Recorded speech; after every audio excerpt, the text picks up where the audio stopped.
जय श्री कृष्ण। आज मैं बात करने जा रहा हूं आपकी कुंडली के उस हाउस के बारे में जो आपके जीवन की सारी इच्छाएं पूरी कर सकता है। आपकी जिंदगी में बहुत सारी इच्छाएं होती हैं। कोई शादी करने की सोच रहा होता है, कोई अच्छी जॉब पाना चाहता है, कोई बिजनेस पाना चाहता है, पैसे के इशू, बहुत सारी चीजें होती हैं। समय के साथ साथ आपकी इच्छाएं भी बदलती रहती हैं। आप अलग अलग चीजों की कामना अपनी लाइफ में करते हैं और हर एक चीज के लिए आप अलग अलग उपाय भी करते हैं। लेकिन आपकी कुंडली में एक ऐसा हाउस भी होता है जो आपकी जिंदगी की सारी इच्छाएं पूरी करने का जिम्मा उठाता है। इसे कहा ही जाता है आपकी कुंडली में इच्छा पूर्ति का हाउस। इस हाउस के जो लॉर्ड होते हैं, इससे रिलेटेड जो भगवान होते हैं, अगर आप उनकी आराधना करते हैं, उनकी पूजा करते हैं, तो आपके जीवन की सारी इच्छाएं जल्दी से जल्दी पूरी हो सकती हैं। ये कुछ उसी तरीके से है जैसे आपके बहुत सारे रिश्तेदार होंगे, मामा, ताया, चाचा, बुआ, फूफा। इनमें से कोई एक तो ऐसा होगा जिसके पास अगर आप कोई भी डिमांड लेके जाते हो कि मुझे ये खिलौना चाहिए या ये चीज चाहिए, तो वो आपको सबसे पहले लाकर दे देते होंगे। बस आज मैं आपको ग्रहों के मामले में और भगवान के मामले में उन्हीं के बारे में बताने जा रहा हूं जिनके लिए आप प्रिय हो, जिनसे अगर आप डिमांड करोगे तो वो आपकी इच्छा जल्दी से जल्दी पूरी कर देंगे। तो अगर आप जानना चाहते हैं कि आपकी इच्छाएं पूरी करने वाले आपके राशि लॉर्ड कौन है, आपके भगवान कौन है, तो आज का एपिसोड आप ही के लिए है।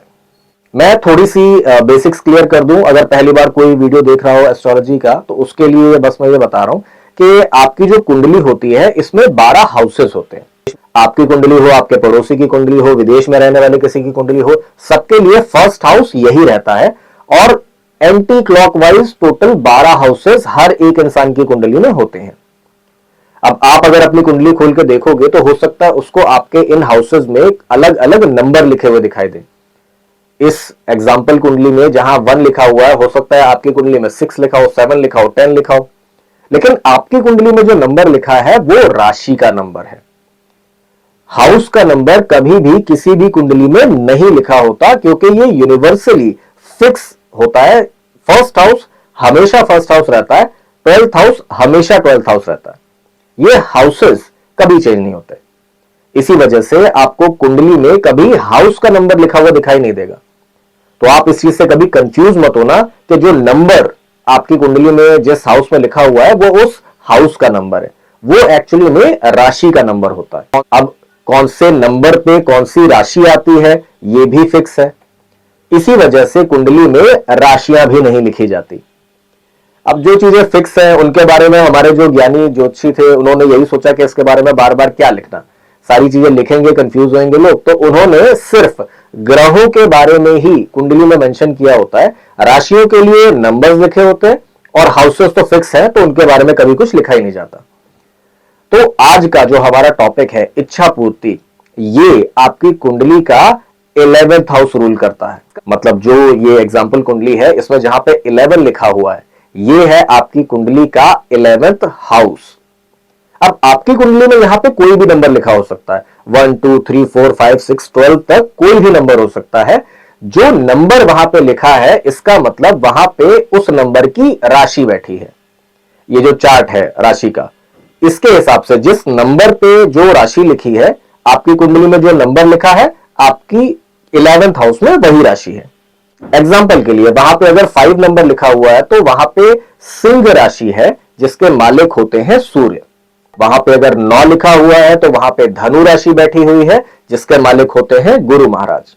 अब आपको यह पता चल गया कि आपकी कुंडली में हाउसेस फिक्स होते हैं। राशियां अलग अलग नंबर के हिसाब से अलग अलग हाउसेस में बैठी हुई होती हैं। और आपको आज के टॉपिक के लिए यह चेक करना है कि आपके 11th हाउस में कितना नंबर लिखा है, मतलब कौन सी राशि बैठी है। अब जो ये चार्ट है इसमें राशि के नंबर के साथ साथ राशि के लॉर्ड भी लिखे हुए हैं कि ये राशि किस ग्रह के अंडर आती है, इसके मालिक कौन है। और जो उस राशि के लॉर्ड होते हैं उसे ही उस हाउस का भी लॉर्ड कहा जाता है आपकी कुंडली के लिए। तो जो एग्जांपल मैंने अभी दिया था, अगर वहां पे 5 नंबर राशि लिखे हुई है तो यह कहा जाएगा कि आपकी कुंडली में 11th हाउस के लॉर्ड सूर्य भगवान है। और यही चीज है जो आपकी इच्छा पूर्ति का ताला खोलती है। अब क्योंकि लियो का नाम लिया है, सूर्य भगवान का नाम लिया है, तो ये तो ग्रहों के राजा कहे जाते हैं, तो शुरुआत इन्हीं से कर देते हैं। अगर मान लीजिए आपके 11th हाउस में 5 नंबर लिखा है, मतलब आपके 11th हाउस के लॉर्ड सूर्य भगवान है, तो इच्छा पूर्ति की राशि हो गई लियो, उसके मालिक ग्रह हो गए सूर्य, और सूर्य ग्रह को भगवान श्री राम से डिनोट किया जाता है, श्री राम को इसका मालिक माना जाता है। तो अगर आपके 11th हाउस में 5 नंबर की राशि लिखी है, तो सबसे पहला उपाय आपको सूर्य को जल चढ़ाना चाहिए। सूर्योदय के 2 घंटे के अंदर अंदर अगर आप नियमित रूप से सूर्य को जल चढ़ाते हैं, सूर्य की उपासना करते हैं, ओम घृणी सूर्याय नमः मंत्र का पाठ करते हैं, तो आप जो भी चीज सूर्य भगवान से मांगेंगे वो आपकी पूरी होगी। और जैसा मैंने कहा, श्री राम इनके अधिपति देवता माने जाते हैं, तो आप अगर श्री राम के मंदिर जाते हैं, श्री राम से अपनी इच्छाएं पूरी करने की प्रार्थना करते हैं, तो भी आपकी लाइफ में जितनी भी इच्छाएं हैं, जो भी आपकी कामनाएं हैं, वो पूरी हो सकती हैं। सूर्य की बात की है तो चंद्रमा जी की भी बात कर लेते हैं। अगर आपके 11th हाउस में 4 नंबर लिखा हुआ है, तो वहां पे बैठी है कर्क राशि। कर्क राशि के स्वामी होते हैं चंद्र ग्रह, और इन्हें डिनोट किया जाता है श्री कृष्ण के द्वारा। श्री कृष्ण को चंद्रवंशी कहा जाता है। तो अगर आपके 11th हाउस में 4 नंबर की राशि लिखी है, तो आपको चंद्रमा की उपासना जरूर करनी चाहिए। जैसे सूर्य को जल चढ़ाया जाता है, ऐसे ही चंद्रमा को भी जल चढ़ाया जाता है। आपको थोड़ा समय चंद्रमा की रोशनी में बिताना ही चाहिए। आपको चंद्रमा जी की उपासना करनी चाहिए। उनका बीज मंत्र ओम सोम सोमाय नमः का अगर आप पाठ करते हैं, तो यह भी आपको बहुत फायदा देता है। आपको उपाय के तौर पे हर समय अपने पास चांदी का एक चौकोर टुकड़ा जरूर रखना चाहिए। यह आपकी इच्छा पूर्ति में बहुत सहायता करता है। और वहीं चंद्रवंशी श्री कृष्ण जी की अगर आप उपासना करते हैं, उनकी आराधना करते हैं, श्री कृष्ण जी के मंदिर में जाते हैं, उनसे अपनी इच्छा पूर्ति की प्रार्थना करते हैं, तो आपकी इच्छाएं जल्दी से जल्दी पूरी होती हैं। अब आगे बढ़ते हैं और बात करते हैं मंगल देवता की। अगर आपकी 11th हाउस में 1 नंबर या 8 नंबर लिखा है, तो इन राशियों के स्वामी होते हैं मंगल देव। और मंगल देव से जुड़े हुए भगवान तो शायद बताने की भी किसी को जरूरत नहीं है। मंगल को जन्मे मंगल ही करते, मंगल में भगवान श्री हनुमान। अगर आपके 11th हाउस में 1 नंबर या 8 नंबर राशि लिखी है, तो आपको मंगल ग्रह की उपासना करनी चाहिए। ओम अंगारकाय नमः मंत्र का अगर आप डेली पाठ करते हैं, तो ये आपकी इच्छा पूर्ति में बहुत सहायता करता है। और जैसा मैंने कहा, हनुमान जी इनके स्वामी भगवान हैं, तो अगर आप हनुमान जी की ज्यादा से ज्यादा पूजा करेंगे, आराधना करेंगे, हनुमान मंदिर जाएंगे, हनुमान जी के पैरों में लगा हुआ सिंदूर का अगर आप टीका लगाएंगे, तो ये आपको आपकी इच्छाएं पूरी करने में बहुत सहायता करेगा।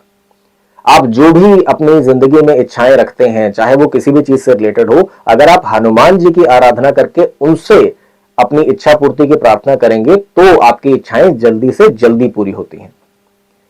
वहीं पे एक और उपाय होता है कि आप गौ माता की अगर सेवा करते हैं, तो भी आपके लिए मंगल ग्रह शुभ फलदायक हो जाते हैं, आपकी इच्छा पूर्ति में बहुत सहायता करते हैं। अब बात करते हैं अगले ग्रह के बारे में। अगर आपके 11th हाउस में 3 या 6 नंबर लिखा हुआ है, तो उसके मालिक हैं बुध ग्रह। बुध ग्रह के भगवान माने जाते हैं श्री गणेश जी। अगर आप गणेश जी की आराधना करते हैं, बुध ग्रह की आराधना करते हैं, तो आपकी इच्छा पूर्ति बहुत जल्दी हो सकती है। आपको बुद्ध जी के बीज मंत्र ओम बुन बुद्धाय नमः का नियमित रूप से पाठ करना ही चाहिए। अगर हो सके तो आप हर बुधवार को गाय को हरा चारा खिलाएं। ये आपकी इच्छा पूर्ति में जबरदस्त हेल्प करता है। आप अगर चाहें तो गणेश जी के मंदिर जाके गणेश जी से अपनी इच्छा पूर्ति की प्रार्थना कर सकते हैं। आपकी जो भी इच्छाएं हैं, उन्हें पूरा करने में श्री गणेश आपका सबसे ज्यादा साथ देंगे। अब आगे बढ़ते हैं और बात करते हैं अगले ग्रह के बारे में, जो है गुरु बृहस्पति।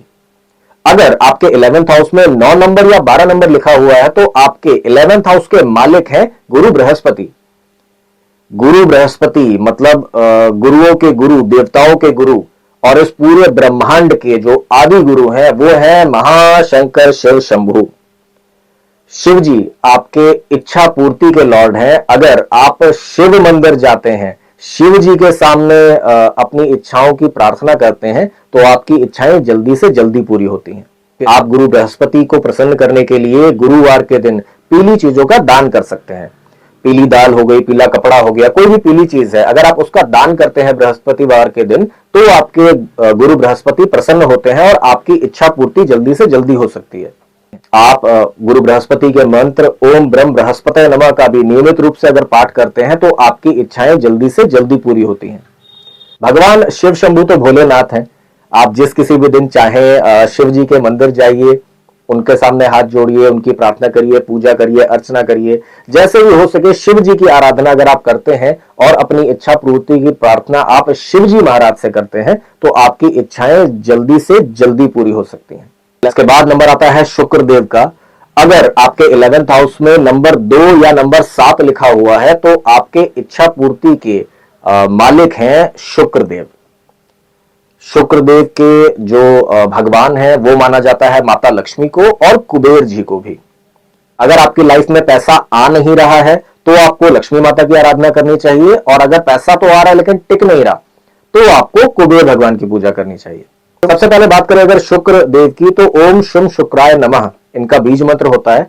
इसका अगर आप डेली नियमित रूप से पाठ करते हैं तो आपकी सभी इच्छाएं पूरी करने में ये बहुत सहायता करते हैं। इसके अलावा शुक्रवार के दिन अगर आप सफेद चीजों का दान करते हैं, चावल हो गया, चीनी हो गई, कोई भी सफेद कपड़ा हो गया, ऐसी चीजों का अगर आप दान शुक्रवार के दिन करते हैं तो ये भी शुक्र देव को प्रसन्न करने में आपकी बहुत सहायता करता है। हर शुक्रवार लक्ष्मी जी के मंदिर जाना, लक्ष्मी जी की आराधना करना आपको शुक्र देव के अच्छे परिणाम दिलाता है। कुबेर जी की आराधना करना, कुबेर यंत्र को स्थापित करना, उसकी पूजा करना, ये भी आपकी लाइफ में एबंडेंस को लेके आता है, आपकी इच्छा पूर्ति में आपकी सहायता करता है। इसके साथ ही साथ शुक्र ग्रह का सबसे अच्छा उपाय माना जाता है इत्र को। अगर आप इत्र का उपयोग करते हैं अपनी लाइफ में सुगंधित चीजों के तौर पे, अपने हाथ पे लगा लिया, गले पे लगा लिया, तो ये भी आपकी इच्छा पूर्ति में बहुत सहायता करता है। अगर आप इत्र नहीं लगा सकते तो परफ्यूम लगाइए, लेकिन सुगंधित चीजों का आप जितना ज्यादा से ज्यादा इस्तेमाल करेंगे आपकी इच्छा पूर्ति उतनी ही जल्दी से जल्दी होगी। अब हम आ गए अपनी लास्ट राशि पे जो है शनि महाराज। अगर आपके 11th हाउस में 10 या 11 नंबर लिखा हुआ है तो आपके इच्छा पूर्ति के मालिक हैं शनि महाराज। आप शनि महाराज की जितनी ज्यादा से ज्यादा पूजा करेंगे आपको उतना ही जल्दी आपकी इच्छाएं पूरी करने में सहायता मिलेगी। शनि महाराज के भगवान सभी को पता है हनुमान जी हैं। आप हनुमान जी के साथ साथ शिव जी की भी आराधना कर सकते हैं, ये भी आपकी इच्छा पूर्ति में बहुत सहायता करते हैं। आप डेली शनि महाराज के बीज मंत्र ओम शनि शनिश्चराय नमः का अगर पाठ करते हैं तो आपकी इच्छा पूर्ति में ये बहुत सहायता करता है। शनिवार के दिन शनि महाराज के मंदिर में जाना, उन्हें तेल अर्पित करना, ये भी आपकी इच्छाएं पूरी करने में बहुत सहायता करता है। इसके अलावा अगर आप शनिवार के दिन हनुमान जी के मंदिर जाते हैं, हनुमान जी की पूजा अर्चना करते हैं, उनके सामने अपनी इच्छा पूर्ति की प्रार्थना करते हैं तो भी आपकी इच्छाएं बहुत जल्दी पूरी होती हैं। शिव जी की आराधना करना भी आपको शनि महाराज के अच्छे परिणाम दिलाने में सहायता करता है। शिव जी की अर्चना करके भी आप अपनी इच्छाओं को पूरा कर सकते हैं।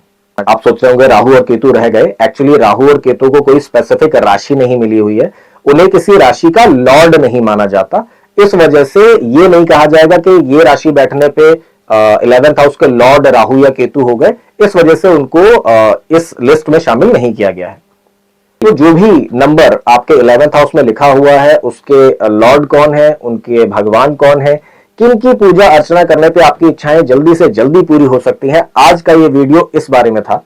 मैं लास्ट में एक बात फिर से क्लियर कर देना चाहता हूं कि मैं आपसे ये नहीं कह रहा हूं कि आप जिनकी भी पूजा करते हैं उन्हें छोड़ के इनकी पूजा करनी शुरू कर दें।